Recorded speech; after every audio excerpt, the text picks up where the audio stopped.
Fan کی کتاب ہے جس میں خدا نے اپنا منصوبہ بھی پیش کیا ہے، جو کہ ایک خاندان کا منصوبہ ہے۔ خدا نے خاندان کی بنیاد رکھی ہے۔ یہ کتاب ہمیں بتاتی ہے کہ یہ دنیا تخلیق ہوئی ہے، اسے کسی نے خلق کیا ہے اور وہ خدا کی ذات ہے۔ یہ اتنی خوبصورت کائنات جس میں پہاڑ بھی ہیں، دریا بھی ہیں، سمندر بھی ہے، درخت بھی ہیں، پرندے بھی ہیں، جانور بھی ہیں اور انسان بھی ہے۔ یہ خدا کی مخلوق ہے، خدا کی کائنات ہے۔ اور جب ہم دیکھتے ہیں کہ یہ کائنات بہت خوبصورت ہے اور انسان بھی جو ہمیں فرق نظر آتا ہے رنگ و روپ کے حوالے سے، قد و قامت کے حوالے سے، اور ہم سوچتے ہیں خدا کی اس تخلیق کے بارے میں کہ خدا نے اسے کیسے بنایا ہے۔ انسان ہوتے ہوئے ہم تفریق ڈالتے ہیں، ہم تعصبات میں چلے جاتے ہیں، ہم تفرقات میں چلے جاتے ہیں، لیکن یہ کتاب ہمیں بتاتی ہے کہ ہم سب خدا کی مخلوق ہیں، ہم خدا کا خاندان ہیں، اور خدا نے ہم سب کو خلق کیا ہے۔ خدا کے لیے ہم سب برابر ہیں، وہ ہم سب کا خالق اور مالک ہے۔ اسی نے ہمیں خلق کیا ہے اور وہی ہم سب کا خالق و مالک ہے۔ اور خدا جو ہے انسان کو اپنی صورت پر بنا چکا ہے، اپنی مانند بنا چکا ہے۔ جیسا وہ خوبصورت ہے، جیسا وہ عظیم ہے، ایسا ہی اس نے انسان کو بنایا ہے کہ انسان بھی ایسے ہی عظیم رہے اور خوبصورت رہے۔ اور ہم انسان جو ہیں بھرپور طریقے سے اس ذات کو کبھی نہ بھولیں جس نے ہمیں خلق کیا ہے، ہمیشہ اس کی تعریف کریں، ہمیشہ اس کا شکر بجا لائیں اور ہمیشہ اسی سے فریاد کریں، وہ جو ہمیشہ ہم سے پیار کرتا ہے، ہم پر مہربان ہوتا ہے۔ بائبل کی یہ پہلی 5 کتابیں اردن کے علاقے میں لکھی گئی ہیں، اور اردن کا علاقہ جو ہے مڈل ایسٹ کا علاقہ ہے، مشرقی علاقہ ہے مڈل ایسٹ کا، اور یہاں فلسطین کا علاقہ، ترکی کا علاقہ،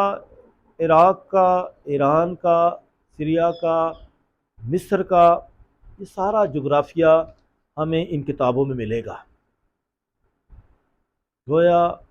بائبل مقدس کی یہ کتاب کسی جغرافیے میں تیار ہوئی ہے، اور اس جغرافیے کے لوگ بھی یہاں ہمیں ملیں گے، اور یہ سارا جو خطہ ہے مڈل ایسٹ کا، یہ سارا خطہ مذاہب کا خطہ بھی کہلاتا ہے۔ دنیا کے جو بڑے بڑے مذاہب ہیں، جس میں یہودی مذہب، جس میں ہندو مذہب، جس میں اسلام اور مسیحیت اور اسی طرح زرتشت، اسی خطے کی پیداوار ہیں۔ گویا مذاہب نے بھی اسی خطے میں جنم لیا ہے۔ اس طرح ہمارے سامنے مختلف قومیں بھی آتی ہیں، مختلف مذاہب بھی آتے ہیں، اور یقیناً ہم سوچتے ہوں گے کیا دوسرے مذاہب کا تخلیقی نظریہ کیا ہے؟ دوسرے مذاہب کا جو بھی تخلیقی نظریہ ہے وہ ان کے مذہب کے مطابق، ان کی کتابوں کے مطابق ہے۔ اور ہم جب آج اس بائبل مقدس کی اس کتاب کو مطالعہ کرتے ہیں تو ہم یہودی مذہب کا جو نظریہ ہے، اور یقیناً یہ جو ہے اسلام کا بھی ایسا ہی نظریہ ہے، اور مسیحیت کا بھی یہی نظریہ ہے کہ خدا ہی نے انسان کو خلق کیا ہے، اور خدا کا خلق کرنے کا طریقہ کار جو ہے بہت ہی قدرت والا ہے۔ برشت بارہ یہ عبرانی کا لفظ ہے، خدا کہتا ہے اور سب کچھ بن جاتا ہے، اور عربی میں کن کا لفظ استعمال، خدا نے کہا اور سب کچھ بن گیا، خدا کہتا ہے بن جاتا ہے۔ اور خدا نے کائنات کو تخلیق کیا، پہلے دن، دوسرے دن، تیسرے دن، چوتھے دن، پانچویں دن، چھٹے دن، اور پھر اس طرح چھٹے دن خدا نے آدم کو بنایا اور ساتویں دن خدا نے آرام کیا۔ یہاں دیوی دیوتاؤں کے بھی نظریات ملتے ہیں کہ دیوی دیوتا بھی ایسا ہی عمل کرتے تھے کہ وہ کائنات کو تخلیق کرتے تھے، انسان کو بھی تخلیق کرتے تھے۔ اور سائنسی نظریات بھی ہمارے سامنے آتے ہیں کہ سائنس جو ہے وہ تجربات پر بنیاد رکھتی ہے، اور وہ جو ہے فیکٹس کی بات کرتی ہے، اور اسی طرح سائنس جو ہے اسی طرح بتاتی کس طریقے سے انسان جو ہے سیلز کے ساتھ، مختلف خلیوں کے ساتھ بنتا ہے، اور اسی طرح کائنات کی دوسری اشیاء بھی بنتی ہیں۔ اس طرح سائنس کے اپنے نظریات ہیں، چاہے وہ بگ بینگ تھیوری کا ہے، ان کائنات ایک بہت بڑا گیسوں کا گولا تھی، اور پھر وہ جو ہے وہ گولا پھٹ گیا، اور پھر اسی طرح جو ہے لاوا ایک طرف چلا گیا، اور پھر خشک ہو گیا، اور خشک جو ہے زمین بن گیا، اور جو جو تھا لکوڈ میں تھا وہ پانی بن گیا۔ تو یہ سائنس کا نظریہ ہے۔ اسی طرح ڈارون تھیوری میں جو ہے سیلز کے ساتھ چیزیں بنتی ہیں، اور اسی طرح انسان کی پیدائش جو ہے وہ اینیمل سے منسوب کی جاتی ہے کہ انسان سوشل اینیمل ہے، کہ ایک ایسا جانور تھا جو پانی میں رہتا تھا، اسے ٹریشو کہا گیا، اور وہ درختوں پر رہنا اس نے شروع کر دیا۔ اسی طرح وہ جو ہے بندر اور پھر بدمانس، اس طرح اس کی نسل آتی ہے، کس طریقے سے انسان کی نسل وہاں سے منسوب کی جاتی ہے کہ آہستہ آہستہ انسان جو ہے اس روپ میں آ گیا۔ تو یہ سائنس کی باتیں ہیں، دیوی دیوتاؤں کی اپنی باتیں ہیں، لیکن بائبل مقدس جو ہے ہمیں بتاتی ہے کہ انسان کو خدا نے اپنی قدرت کے ساتھ خلق کیا ہے، خدا نے اپنی قدرت کے ساتھ خلق کیا ہے۔ اب جو ہے انسان کو خدا نے جب خلق کیا ہے تو خدا کا طریقہ کار جو ہے فرق ہے، کہ خدا کی کب سے وہ موجود ہے یہ بائبل مقدس ہمیں بتاتی نہیں ہے، لیکن بائبل یہ بتاتی کہ خدا شروع سے ہے، اور خدا نے پوری کائنات کو اور انسان کو خلق کیا ہے۔ اس لیے یہ بتانا مشکل ہے کہ خدا کب سے ہے، لیکن یہ بتانا ہے کہ خدا ہے، موجود ہے، اور اس کی حقیقت ہے، اور اس کو ہم مکمل طور پر سمجھ نہیں سکتے ہیں کہ وہ بہت عظیم ہے، قدرت والا ہے۔ ہم اسے محسوس کر سکتے ہیں، ہم اسے کائنات میں دیکھ سکتے ہیں، ہم اس کو انسانوں میں دیکھ سکتے ہیں۔ بائبل ہمیں خدا کو مختلف صورتوں میں بتاتی ہے کہ ہم خدا کو مختلف چیزوں کے اندر، علامتوں کے اندر،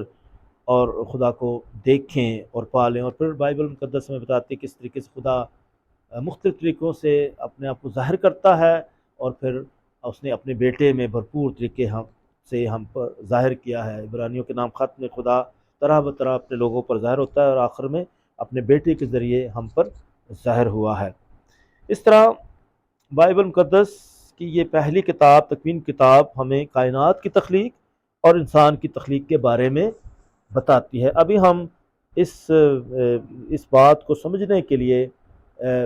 بائبل مقدس کی اس پہلی کتاب سے تلاوت سنیں گے، جو تکوین کی کتاب کا پہلا باب ہے، جو اس وقت پڑھا جائے گا اور ہم اس کو سنیں گے۔ تو اب اس تلاوت کو سنا جائے گا۔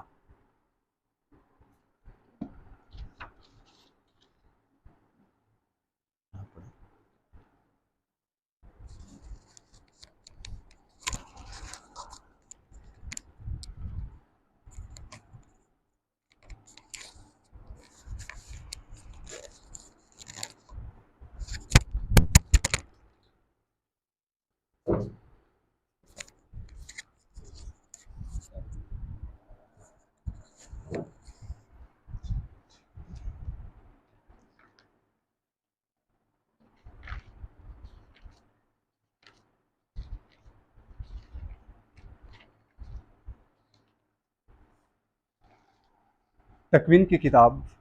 اس کے پہلے باب میں سے۔ کائنات کی تخلیق۔ ابتدا میں خدا نے آسمان اور زمین کو خلق کیا، اور زمین ویران اور سنسان تھی، اور گہراؤں کے اوپر اندھیرا تھا، اور روح خدا پانیوں پر جنبش کرتی تھی۔ اور خدا نے کہا روشنی ہو، اور روشنی ہوئی۔ اور خدا نے دیکھا کہ روشنی اچھی ہے، اور خدا نے روشنی کو تاریکی سے جدا کیا۔ اور خدا نے روشنی کو دن کہا،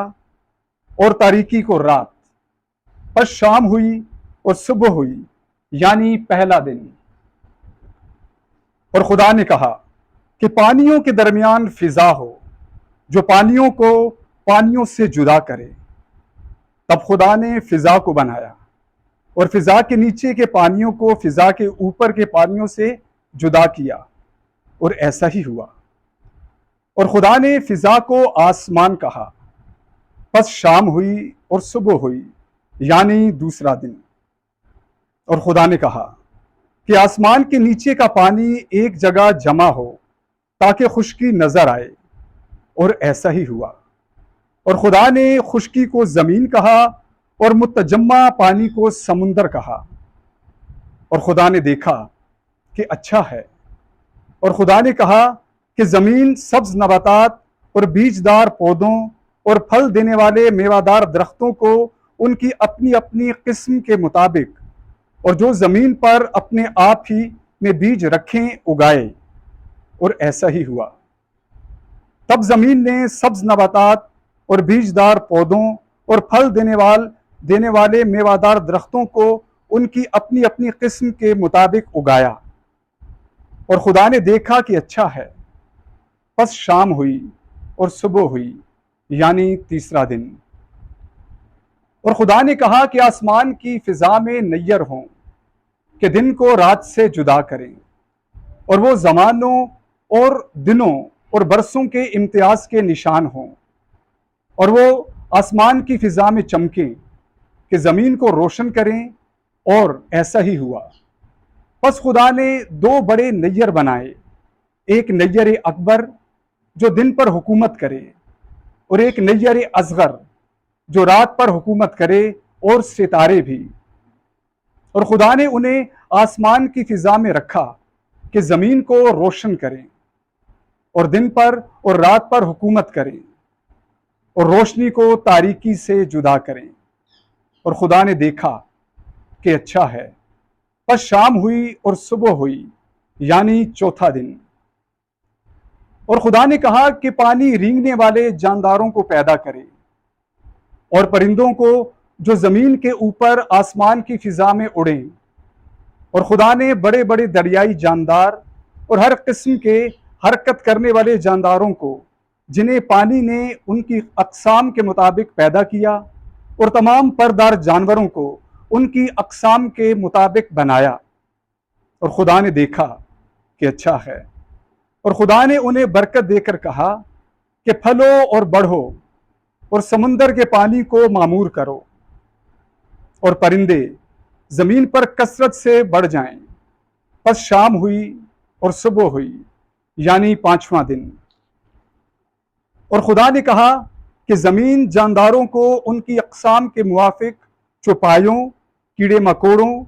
اور جنگلی جانوروں کو ان کی اقسام کے موافق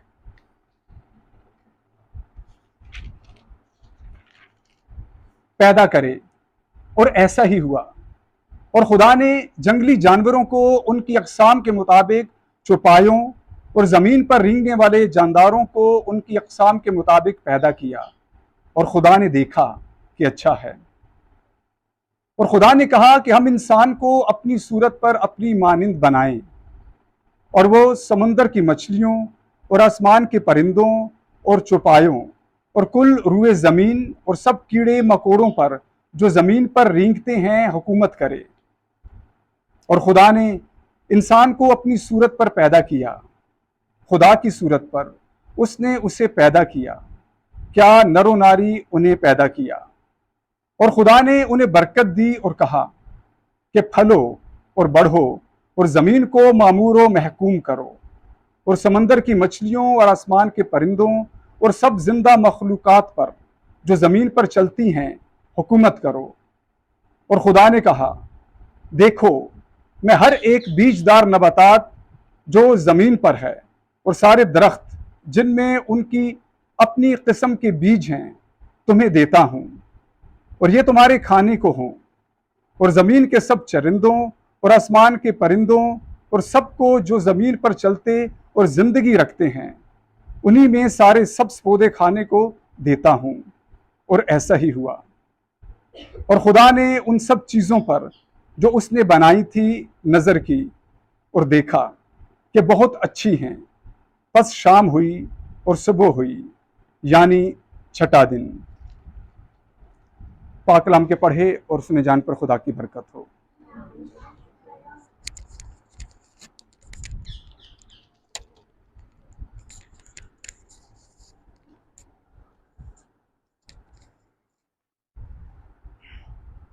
بائبل مقدس کی یہ پہلی کتاب میں جو تخلیق کا عمل ہمارے سامنے آیا ہے، پوری کائنات کا اور انسان کی تخلیق کا، یہ ایمان کے مطابق ہے، مسیحی ایمان کے مطابق، یہودی ایمان کے مطابق۔ اور کیونکہ ہمارے لیے بائبل مقدس ایمان کی کتاب ہے کہ خدا اپنا کلام رویل کرتا ہے، اپنے آپ کو اشکارا کرتا ہے مختلف علامتوں کی صورت میں، مختلف واقعات کی صورت میں۔ وہ ہمیں چھپے ہوئے بھید ہم پر ظاہر کرتا ہے، اور اس کے ساتھ ساتھ خدا اپنے اس کلام میں جو کہ قدرت سے بھرا ہوا ہے اس سے ہمیں قوت اور طاقت بھی دیتا ہے۔ اس لیے دو لفظ بہت ضروری ہیں بائبل اسٹڈی میں، ایک ریویلیشن کہ خدا رویل کرے گا اپنا منصوبہ، اپنی باتیں، اور دوسری بات کہ یہ جو باتیں خدا نے رویل کی ہیں وہ جو تحریری کلمہ ہے وہ جو ہے بے جان نہیں ہوگا بلکہ وہ جاندار ہوگا، اور اس کے لیے لفظ ہوتا ہے انسپائریشن ہوگی کہ اس میں خدا جو ہے اپنا روح پھونکے گا۔ انسپائریشن کا مطلب ہے ٹو بریتھ، خدا اپنا روح پھونکے گا، وہ ہمیں قوت دے گا، وہ ہمیں طاقت دے گا، ہمیں روشنی دے گا، ہمیں سمجھ بوجھ دے گا۔ یہ دونوں باتیں ہوں گی۔ تو آپ جب بائبل اسٹڈی کریں گے تو ایک یہ بات کہ خدا آپ پر کچھ ظاہر کرنے کو ہے، وہ اس وقت کے واقعات، اس وقت خدا کا جو منصوبہ، اور اس وقت میرے خاندان کے لیے جو منصوبہ ہے اپنے کلام کے ذریعے، اور اس کے ساتھ خدا اپنے کلام ہی سے آپ کو اپنے خاندان کے لیے ہدایت بھی دے گا، روشنی بھی دے گا اور قوت بھی دے گا ہر شخص کو۔ یہاں اس پہلے باب پر ہم کچھ غور کرتے ہیں، کیونکہ یہاں کیونکہ پہلے بھی ایک کلاس ہو چکی ہے اور یہ دوسری کلاس ہے جو ہم ریکارڈنگ میں لا رہے ہیں۔ اس کلاس میں میں غور کرنا چاہوں گا آپ کے ساتھ مل کر تخلیق کا جو عمل ہوا ہے، خدا نے تخلیق کیا ہے انسان کو۔ اب پہلے باب میں جو تخلیق ہوئی ہے یعنی کریشن اکاؤنٹ آیا ہے، پہلا خدا نے آدم اور حوا کو ایک ساتھ پیدا کیا، نر و ناری پیدا کیا، اپنی صورت پر پیدا کیا، یعنی برابر پیدا کیا۔ یہاں برابری کی بات آ رہی کہ خدا نے دونوں کو اکٹھے پیدا کیا ہے، یعنی دونوں برابر ہیں۔ اور اس کے بعد دوسرا باب اگر آپ پڑھتے ہیں تو اس میں پھر دوبارہ تخلیق کی بات ہوتی ہے، اور پھر اب جو دوسرے باب میں آپ دیکھیں گے کہ خدا انسان کو پیدا جب کرتا ہے تو پہلے آدم کو پیدا کرتا ہے کہ آدم کو مٹی سے بنا کر اس میں اپنا دم پھونکتا ہے اور وہ جیتی جان ہو جاتا ہے، اور پھر اسے اختیار بھی دیتا ہے، جو کہ پہلے باب میں بھی ہم نے دیکھا خدا نے اسے اختیار دیا ہے کہ وہ جو ہے پورے باغ کی رکھوالی کرے، نگہبانی کرے، اور پھر جو ہے جانوروں کے ان کے نام رکھے۔ اور پھر خدا نے اسی دوران جو ہے دیکھا کہ جو ہے اس نے سب کے جوڑے بنائے ہیں لیکن وہ اکیلا ہے۔ اس نے کہا کہ اس کا اکیلا رہنا ٹھیک نہیں ہے، اس کے ابھی کوئی مددگار ہو، پارٹنر ہو، تو اس نے اس کی ضرورت کے تحت جو ہے اس کے لیے لائف پارٹنر بنایا۔ اب خدا نے آدم کو خلق کیا ہے مٹی سے، کیونکہ آدم کا مطلب ہی ہے سرخ مٹی، مٹی سے بنا ہوا۔ تو اور پھر اب اس کے لیے عورت کو بناتا ہے تو وہ اسی کی پسلی سے بناتا ہے، کہ اس کو گہری نیند دیتا ہے اور اس کی پسلی سے جو ہے عورت کو بناتا ہے۔ اب عورت کے لیے اس نے فرق مٹیریل استعمال کیا ہے کہ عورت مرد ہی سے اس کو نکال کر پھر اس سے اسی کے حوالے کر دیتا ہے، پس جسے خدا نے جوڑا ہے اسے انسان جدا نہ کرے۔ پھر یعنی کہ عورت شروع ہی سے مرد کے وجود کا حصہ تھی اور پھر اس کے وجود سے نکال کر پھر اس کے حوالے کر دی گئی۔ یہ خدا کا ایک منصوبہ۔ اب ہم نے دیکھا کہ پہلے جو تخلیق ہوئی ہے اس میں دونوں کو برابر خلق کیا ہے، تو ہم معاشرے میں بھی اکثر یہ برابری کا بڑا مسئلہ بن جاتا ہے کہ عورت کم ہے، کمتر ہے، عورت مرد جو ہے زیادہ ہے، زیادہ اس سے بڑھ کر ہے، تو اس طرح جو ہے مردوں کا معاشرہ زیادہ ہمارے سامنے آتا ہے، مین ڈومینیٹڈ سوسائٹی، اور عورتوں کو اکثر کم بھی سمجھا جاتا ہے مختلف معاشروں میں۔ تو یہاں یہ بھی ایک تفریق ختم ہوتی ہے بائبل مقدس کی پہلی کتاب سے کہ دونوں برابر ہیں، تو اس کسی کو کمتر نہ سمجھے، دونوں کی پیدائش پر برابر خوشی ہونی چاہیے، دونوں جو ہے خدا کی طرف سے نعمت ہے، خدا کی طرف سے تحفہ ہیں، خدا کی مخلوق ہیں، خدا کی صورت پر پیدا کیے گئے ہیں۔ اور اب جب دوسرا جو اکاؤنٹ ہمیں ملتا ہے کہ یہ جو دوسرا طریقہ کار تھا خدا نے، اس کی کیا ضرورت پیش آئی تھی۔ میں نے شروع میں بتایا کہ اس وقت یہ بھی رجحان تھا، جب یہ کلام نہیں لکھا گیا تھا تو یہ سارا جو علاقہ ہے مصر کا، یہاں دیوی دیوتاؤں کی باتیں ہوتی تھی، دیوی دیوتاؤں کا کنسیپٹ تھا، دیوی دیوتا تھے، اور اسی طرح اردن کی سرزمین میں بھی، فلسطین کی سرزمین میں بھی، اور مصر میں بھی، اور اسی طرح عراق، ایران، تو یہاں یہ سارے جتنے علاقے ہیں، ترکی کا علاقہ بھی، یہاں مختلف قسم کے دیوی دیوتا پائے جاتے ہیں، وہ ان کو سمجھا جاتا ہے کہ انہوں نے جو ہے یہ کائنات کو تخلیق کیا ہے، اور حتیٰ کہ کچھ جو ہے انسانوں کو بھی بناتے ہیں۔ تو اس طرح خدا نے اس طرح کے رواج کو، خدا کلام میں ہم دیکھیں کہ وہاں کی علامتیں استعمال ہوتی ہیں، وہاں کے جو انسانی طریقے استعمال ہوتے ہیں، اور اسی میں خدا جو ہے اسی طرح ایک انسانی، جیسے خدا نے اپنا کلام ظاہر کرنے کے لیے انسان کی زبان کو استعمال کیا، انسانی زمینی علامتوں کو استعمال کیا، تو اس نے خدا نے ایک طریقہ کار، یہ طریقہ کار بھی اس طریقے سے بھی، جیسے وہ دیوی دیوتا جو ہے تخلیق کرتے تھے، تو خدا بھی اسی طریقے سے اب انسان کو تخلیق کرتا ہے کہ وہ لوگ جو ہیں، یہ نہ کہ یہ دیوی دیوتاؤں نے پیدا کی، خدا بھی جو ہے اسی طرح سے تخلیق کر سکتا ہے، وہ کہنے سے بھی تخلیق کر سکتا ہے اور اس طریقے سے بھی تخلیق کر سکتا ہے، تو خدا بھی ان کے طریقے کے ساتھ جو ہے انسان کو تخلیق کرتا ہے۔ اسی طرح آپ اگر نئے ڈرامے میں دیکھیں، یسوع مسیح معجزات کرتا ہے، مختلف طریقے سے اس کے معجزات ہوتے ہیں، لوگوں کو شفا دیتا ہے، دور سے شفا دے دیتا ہے، اور لوگ اس کو چھو کر شفا پا جاتے ہیں۔ اور ایک جگہ آپ دیکھتے ہیں کہ یسوع مسیح جو ہے ایک جگہ جو ہے ایک شخص جو اندھا ہے، تو یسوع مسیح وہ جو ہے مٹی پر تھوکتا ہے اور اس کو گوندھ کر پھر اس کی آنکھوں پر لگاتا ہے، اور پھر کہتا ہے کہ جا کر تو جو ہے پانی سے دھو، سلوام کے پانی سے، تو وہ ٹھیک ہو جاتا ہے۔ تو دیکھیں وہاں جو ہے اس طریقے سے حکیمی طریقے سے بھی لوگ جو ہے شفا پاتے تھے، اس طرح ڈاکٹر اس طرح جو ہے علاج وغیرہ کیے جاتے تھے، تو خدا وہ انسانی طریقے سے بھی یسوع مسیح جو ہے وہ شفا کا کام کرتا ہے۔ تو اس طریقے سے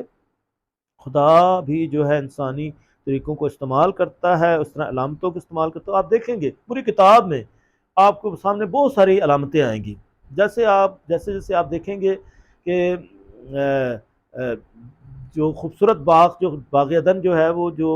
ترکی کی سرزمین کے پاس بنایا گیا ہے، دجلہ اور فرات جو ہے دودھ و شہد کی ندیاں، جسے مکاشفہ کتاب میں کہا گیا ہے، تو یہ سرخیز علاقہ ہے۔ تو یہیں جو ہے روایت آتی ہے کہ جو جغرافیہ بتاتا ہے کہ یہ ایک ایسا ہی ایک خدا نے باغ عدن اتنا زمین پر ہی بنایا تھا، اور وہاں سے آدم اور حوا کو جب انہوں نے گناہ کیا، نافرمانی کی اور شیطان کا کہنا مانا، تو باہر نکال دیے گئے۔ تو اسی طرح آگے آپ جا کر دیکھتے ہیں جب نوح کا خاندان آئے گا، تو اس وقت جو ہے کشتی بنائے گی، یعنی کہ اس وقت کشتیوں کا کوئی کنسپٹ تھا۔ پھر ارارات کا پہاڑ جس پر کشتی ٹھہر گئی، یعنی یہ پہاڑ ابھی بھی ہے، موجود ہے، جیسا کیٹو پہاڑ ہے، ارارات کا پہاڑ۔ تو اس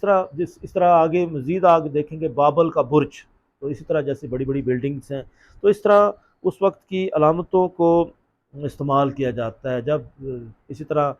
جب نوح کے طوفان کے وقت جو ہے پانی زمین پر آ گیا، جیسے سیلاب آتے ہیں، پھر اسی طرح کوس قزح بنتی ہے، آج بھی بنتی ہے۔ تو اس طرح قدرتی علامتوں کو، کائنات کی علامتوں کو بھی استعمال کیا جاتا ہے۔ اس طریقے سے جو ہے خدا جو ہے آدم اور حوا کو اس طریقے سے بھی تخلیق کرتا ہے۔ اب جو ہے دیکھتے ہیں کہ آدم کا مطلب تھا مٹی سے بنایا ہوا، اور حوا کا مطلب ہے زندوں کی ماں، ٹھیک ہے، زندوں کی ماں۔ انگریزی میں کہتے ہیں جو ہے آدم کو کہیں گے لیونگ بینگ،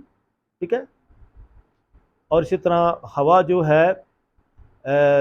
وہ بھی جو ہے لیونگ، یا لیونگ یعنی کہ زندگی اس کہتے ہیں لیونگ، وہ تو ہے لیونگ بینگ، زندہ انسان آدم کا مطلب ہوا، اور اسی طرح حوا جو ہے اسے لیونگ تو ہے زندگی، یعنی وہ آدم کے لیے، مرد کے لیے زندگی بنے، خوشی بنے، آرام کا وسیلہ بنے، مددگار بنے۔ اس طرح جو ہے آدم اور حوا کی تخلیق ہوتی ہے جو خدا خود کرتا ہے، اور خدا نے آدم و حوا کو جب بنایا انہیں باغ عدن میں رکھا، اور یہاں ایک اور ہستی جو ہے یہاں آتی ہے، اور وہ ہے لوسیفر، فرشتہ، جو خدا کی تخلیق ہے، اور وہ انسان سے جو ہے کمتر ہے۔ خدا نے انسان کو اشرف المخلوقات بنایا ہے، اور سب فرشتے خدا کو سجدہ کرتے ہیں، لیکن وہ سجدہ نہیں کرتا ہے، اور خدا نے اسے نیچے گرا دیا، اسے گھمنڈ کیا، اور وہی جو ہے لوسیفر فرشتہ شیطان بن جاتا ہے، اور اس طرح جو ہے وہ سانپ کے روپ میں آ کر حوا کو ورگلاتا ہے۔ حوا اس کے کہنے اس کی بات مان لیتی ہے، کیونکہ یہاں باغ عدن میں چھوٹی شریعت ہے، خدا کی شریعت کہ تمام درختوں کا پھل کھاؤ لیکن اس درمیان کے درخت کا پھل نہیں کھانا۔ اس کے بعد موسوی شریعت ہمارے سامنے جو ہم بہت واقف ہے کہ 10 احکام اور حضرت موسیٰ کی ساری شریعت آتی ہے، لیکن اس سے پہلے باغ عدن کی چھوٹی شریعت ہے جس میں خدا ابتدائی شریعت ہے، لوگ خدا قوانین بناتا ہے کہ یہ پوری کائنات کہ تم جو ہے رکھوالے بھی ہو، اور اس کے جو ہے تم اس کو حکمران بھی بناتا ہے، اور پھر اس کچھ باتوں سے منع کرتا ہے اور کچھ باتیں کی اس کو اجازت دیتا ہے۔ تو یہاں جو ہے آدم اور حوا جو ہے یہاں آزمائے جاتے ہیں، اور حوا یہاں آزمائی جاتی ہے کیونکہ شیطان آتا ہے سانپ کے روپ میں، اور اسے کہتا ہے کہ اس درخت کا پھل کھا لے، اور حوا بہت جلدی فیصلہ کرتی ہے۔ اس نے نہ خدا کا انتظار کیا کہ خدا جو ان کو ملنے کے لیے آتا تھا، چہل قدمی کرتا تھا، یقین کتاب میں دیکھ خدا آتا ہے باغ عدن میں، اور وہ جو ہے شرماتے نہیں تھے ایک دوسرے سے، اور یعنی شرم کا جو تھا کنسپٹ یعنی گناہ سے پہلے نہیں تھا، بعد میں آتا ہے گناہ کے بعد، اور یہ ایک ایسی کیفیت ہے جس میں انسان شرمندگی محسوس کرتا ہے، جو ہے برا محسوس کرتا ہے گناہ کے بعد۔ تو نافرمانی کرتے ہیں، خدا نے جس بات سے منع کیا، اور گناہ ہوتا ہے، تو گناہ کی تعریف یہ ہے کہ جان بوجھ کر خدا کا حکم توڑنا گناہ ہے۔ اس نے آدم سے بھی مشورہ نہیں کیا، بہت جلدی فیصلہ کیا اور شیطان کا کہنا مان لیا۔ تو یہاں ایک جلد بازی کا یہ گناہ میں جلد بازی بھی آئی ہے۔ اس طرح اب جب یہ گناہ ہوتا ہے تو اس کے ساتھ سزا بھی ہوتی ہے۔ شیطان کے لیے بھی سزا تھی، اس کے لیے، سانپ کے لیے، کہ وہ ساری زندگی اب جو ہے پیٹ کے بل چلے گا اور زمین کی خاک چاٹے گا۔ مرد کے لیے بھی خون پسینے کی کمائی سے کھائے گا، عورت کے لیے بھی کہ وہ درد کے ساتھ بچے کو جنے گی۔ اسی طرح یہ یعنی گناہ کے ساتھ سزا کا کنسیپٹ بھی چلتا ہے۔ اسی طرح جو ہے اب جب یہ گناہ سرزد ہو جاتا ہے تو اس کے بعد کیونکہ آدم کو بھی یہ پھل کھلایا جاتا ہے اور وہ ایک دوسرے کے ساتھ گلا کرتے ہیں، کیونکہ مرد جو ہے عورت کو کہتا ہے کہ تو نے مجھے یہ پھل کھلایا، نے اسے گناہ کرایا۔ اس طرح وہ ایک خدا کے سے بھی دور ہو جاتے ہیں اور ایک دوسرے کے ساتھ بھی دور ہو جاتے ہیں اور گلا شکوہ کرتے ہیں۔ تو یہاں سے جو ہے خدا سے دوری، ایک دوسرے سے دوری بڑھتی جاتی ہے، اور پھر باغ عدن سے بھی نکالے جاتے ہیں۔ اب یہاں جو ہے یہ بات آگے بڑھتی ہے کہ کس طریقے سے، کیا گناہ کس نے پہلے کیا، ٹھیک ہے۔ لیکن جب ہم سمجھتے ہیں کہ خدا نے دونوں کو اکٹھا پیدا کیا تو دونوں گناہ گار ہوئے، گناہ کسی ایک نے بھی کیا ہے تو سب سزا بھگتتے ہیں، ٹھیک ہے، سب سزا بھگتتے ہیں۔ جب گناہ ہوتا ہے تو یہ نہیں کہ صرف جس نے گناہ کیا اس کو سزا ملتی ہے۔ آپ معاشرے میں دیکھیں کہ کوئی ایک گناہ کرتا ہے، فرض کیا اگر شادی ہوتی ہے تو شادی میں طلاق آ جائے تو متاثر ہوتا ہے دوسرا پارٹنر، متاثر ہوتے ہیں بچے، متاثر ہوتے ہیں رشتہ دار۔ کوئی بھی گناہ کسی سے بھی گناہ سرز ہوتا ہے تو یہ نہیں کہ اس گناہ سے صرف مجھے ہی نقصان پہنچا ہے،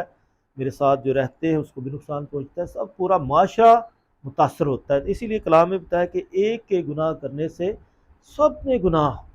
گناہ کے سزاوار ہوگے، پوری انسانیت گناہ کی سزاوار ہوگی، اور ایک کے جو ہے دکھ اٹھانے سے، ایک کی وفاداری سے، قربانی سے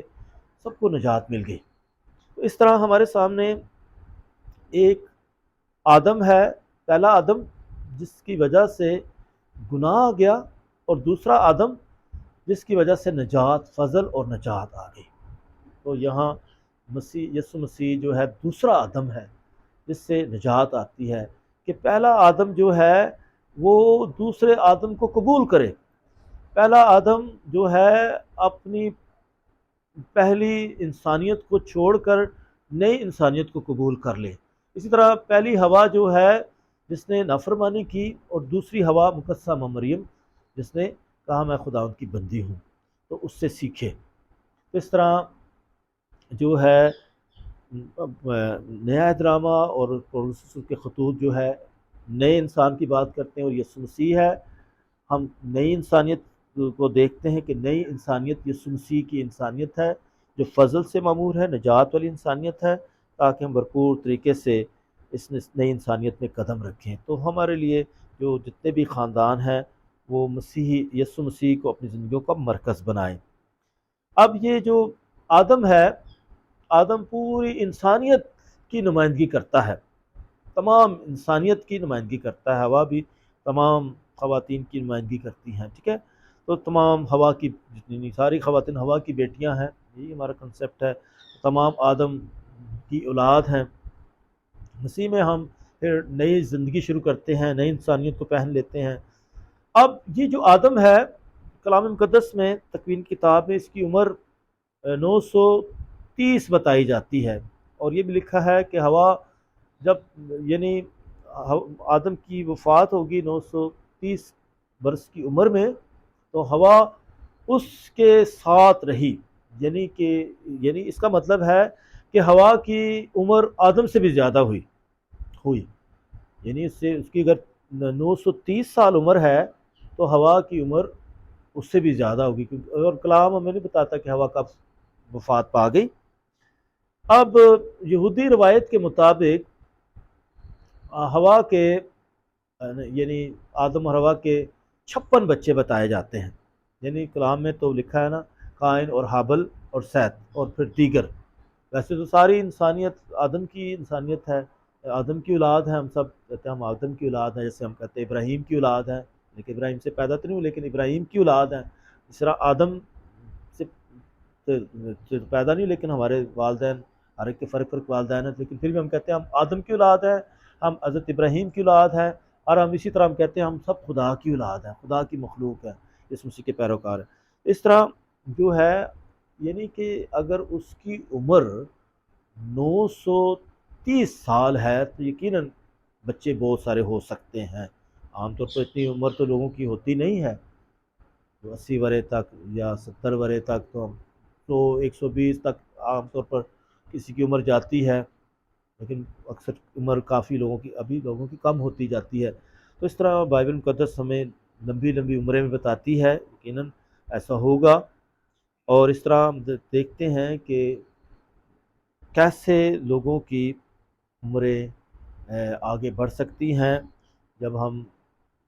خدا کے ساتھ زندگی بسر کرتے ہیں۔ تو اس طرح کلام ہمیں آدم اور ہوا کے بارے میں بتاتا ہے، اور آج ہماری اس کلاس کا خاص موضوع جو ہے خاندان تھا، جو کہ پہلا خاندان ہے تکوین کتاب میں، آدم اور ہوا کا خاندان، ٹھیک ہے۔ یہاں یہ خاندان کی بنیاد خدا نے رکھی ہے، اور یہاں انسان کی تخلیق بھی خدا کی طرف سے ہے، اور خاندانی زندگی کی بنیاد بھی خدا کی طرف سے ہے، اور یہ جو ہے یعنی کپل بننا، شادی کی زندگی، یہ خدا کا تحفہ اور خدا کا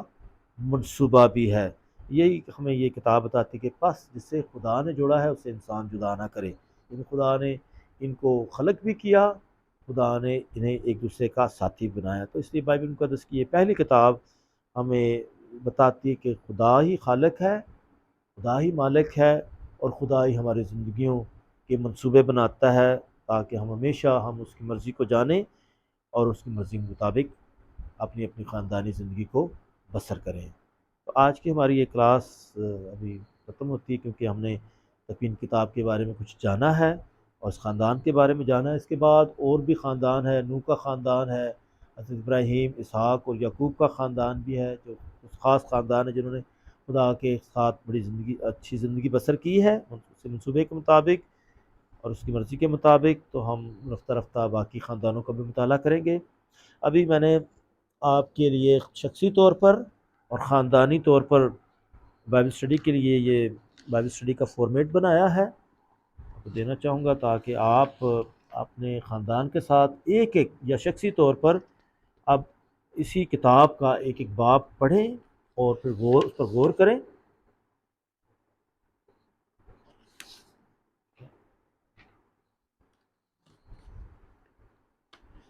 یہ آپ کے لیے مددگار ہوگا یہ فارمیٹ، ٹھیک ہے۔ یہ ہے شخصی اور family Bible study,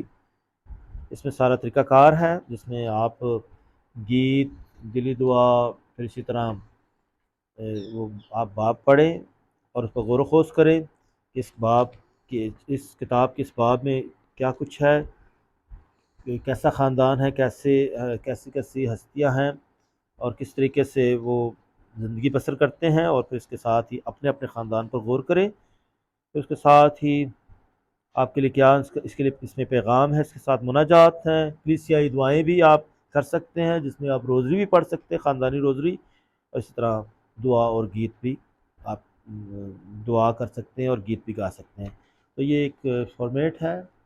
family Bible study کا، تو جو آپ کے لیے مددگار ہوگا۔ ابھی ہم اس کلاس کو کلوز کریں گے، مہربانی سے آپ آف کر دیں۔